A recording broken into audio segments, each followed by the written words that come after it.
ଶିବ ସବୁଦିନ ମନ୍ଦିରରେ ଥାନ୍ତି ନାହିଁ। ଶିବ ଦ୍ୱିତୀୟା, ଚତୁର୍ଥୀ, ଷଷ୍ଠୀ, ଦ୍ୱାଦଶୀ, ଚତୁର୍ଦଶୀ ଏଇ ତିଥି ମାନଙ୍କରେ ଶିବ ସ୍ୱୟଂ ପ୍ରକଟ ହୁଅନ୍ତି ତାଙ୍କ ଲିଙ୍ଗ ପ୍ରଦେଶ ଭିତରେ। ଏଇ ଦିନ ମାନଙ୍କରେ ପୂଜା କଲେ ଆଶୁତୋଷ ଯୋଉ ନାମ ତତ୍କ୍ଷଣାତ୍ ଫଳ ପ୍ରାପ୍ତି ହୁଏ। ତେଣୁ ଯୋଉ କଥାକୁ ଏଠି ସବୁଠାରୁ ଶକ୍ତିଶାଳୀ ଦେବତା ଶିବ, ଭଗବାନ ବିଷ୍ଣୁଙ୍କର ସେ ଦ୍ୱିତୀୟ ଦେବତା, ସେ ସ୍ୱୟଂ ସମ୍ପୂର୍ଣ୍ଣ। ଏ ଭୌତିକ ଜଗତରୁ କିଛି ଅଭିଳାଷ ନଥିଲା, କିନ୍ତୁ କାଳୀ ଓ ଦୁର୍ଗାଙ୍କ ଭଳି ଭୟଙ୍କର ଶକ୍ତି ସହ ସଂଯୁକ୍ତ ହେଇକିନି ଭୌତିକ ଜଗତରେ ଅବସ୍ଥାନ କରୁଥିବା ଜୀବ ମାନଙ୍କର ମଙ୍ଗଳ ପାଇଁ ସର୍ବଦା ସର୍ବତ୍ର ଲିପ୍ତ ଥିଲେ। ତେଣୁ ଭଗବାନଙ୍କର ଶିବ ଜଣେ ମହାନ ଭକ୍ତ ବୋଲି ବି ବିଦିତ ଅଛି। କୁହାଯାଏ ବୈଷ୍ଣବାନାଂ ଯଥା ଶମ୍ଭୁ। ଆପଣ ଦେଖନ୍ତୁ, ଆମେ ଜଗନ୍ନାଥଙ୍କ ସ୍ତୁତି କଲା ବେଳେ ବି କହୁ ଯେ ଜଗନ୍ନାଥ ତ ସ୍ୱୟଂ ଅବତାର, ସ୍ୱୟଂ ନିଜେ ହିଁ ଶିବ। ତେଣୁ ରୁଦ୍ର ସମ୍ପ୍ରଦାୟ ନାମରେ ବୈଷ୍ଣବ ସମ୍ପ୍ରଦାୟ ଅଛି, ଯାହା ଶିବଙ୍କ ଠାରୁ ଆରମ୍ଭ। ତେଣୁ ତାଙ୍କର ଗୀତା ପଢିବା। ତେଣୁ ବ୍ରହ୍ମ ସଂହିତା କହନ୍ତି ସୃଷ୍ଟି ସ୍ଥିତି ପ୍ରଳୟ ସାଧନ ଶକ୍ତି ରେଖା ଛାଏବ ଯସ୍ୟ ଭୁବନାନି ବିଭରତି ଦୁର୍ଗା। ଏ ବ୍ରହ୍ମ ସଂହିତା, ତାର ଅର୍ଥଟି କଣ? ତାର ଅର୍ଥ ହଉଛି ଅସୁର ଗଣ କାଳୀ ବା ଦୁର୍ଗା ଦେବୀଙ୍କୁ ଭୌତିକ ଐଶ୍ୱର୍ଯ୍ୟ ସାହାଯ୍ୟରେ ଆରାଧନା କରି ଶାନ୍ତ କରିବାକୁ ଚେଷ୍ଟା କରନ୍ତି। କିନ୍ତୁ ଯେତେବେଳେ ଅସୁର ମାନଙ୍କର ଉତ୍ପାତ ଅଧିକ ପରିମାଣରେ ଅସହ୍ୟ ହୋଇ ଉଠେ, ସେତେବେଳେ କାଳୀ ସମସ୍ତ ଅସୁରଙ୍କୁ ବିନାଶ କରିବାରେ କୌଣସି ପ୍ରକାର ବିଚାର ଯୋଡନ୍ତି ନାହିଁ। ତେଣୁ ଗୀତାରେ କଥାକୁ ଲେଖୁଛନ୍ତି, ଏଇ ଦାର୍ଶନିକ ଦିଗକୁ ନେଇ ସପ୍ତମ ଅଧ୍ୟାୟରେ ଗୀତାରେ କଥା ଅଛି। କଣ ଅଛି ନା ନୋମାଂ ଦୁଷ୍କୃତି ନ ମୂଢା ପ୍ରପଦ୍ୟନ୍ତେ ନ ଦେବତା ନୋମାଂ ଦୁଷ୍କୃତି ନ ମୂଢା ପ୍ରପଦ୍ୟନ୍ତେ ନ ରାଧମା ମାୟୟା ପ୍ରଭୃତ ଜ୍ଞାନ ଆସୁରଂ ଭାବମାଶ୍ରିତ।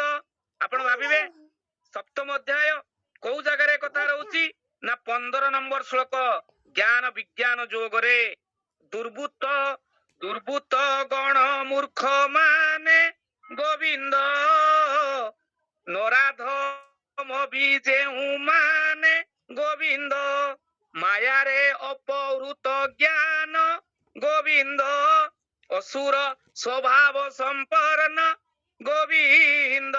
ମାୟାରେ ଯୋଉଠି ଜ୍ଞାନ ଅପହୃତ ହଉଛି ତାହା ଆସୁରିକ ପ୍ରବୃତ୍ତିର ଚିହ୍ନ ଅଟେ।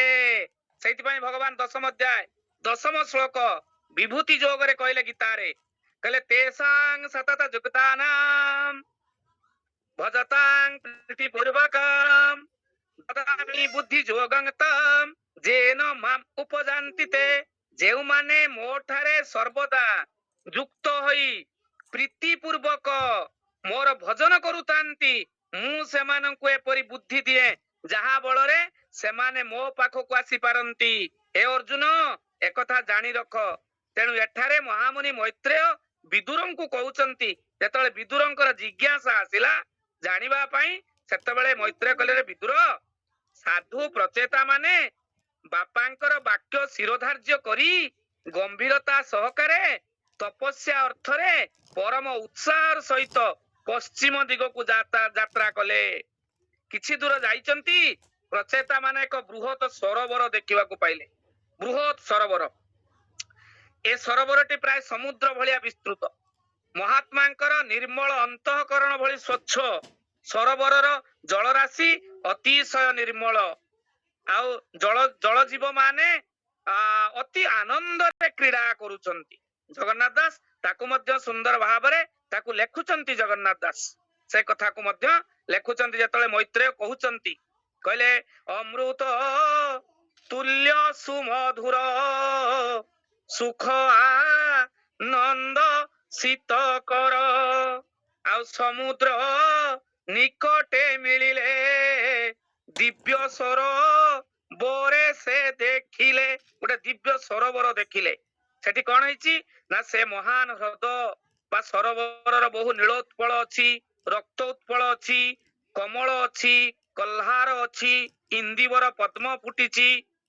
ତାପରେ ए ह୍ରଦଟି ए ସବୁ ପୁଷ୍ପ ମାନଙ୍କ ଦ୍ୱାରା ଏପରି ଭାବରେ ପରିପୂର୍ଣ୍ଣ ଯେ ଏ ସବୁ ଫୁଲର ଗୋଟେ ସବୁ ଫୁଲର ଗୋଟେ ସମିଶ୍ରିତ ସ୍ଥାନ ବୋଲି ପ୍ରତୀୟମାନ ହଉଛି। ପୁଣି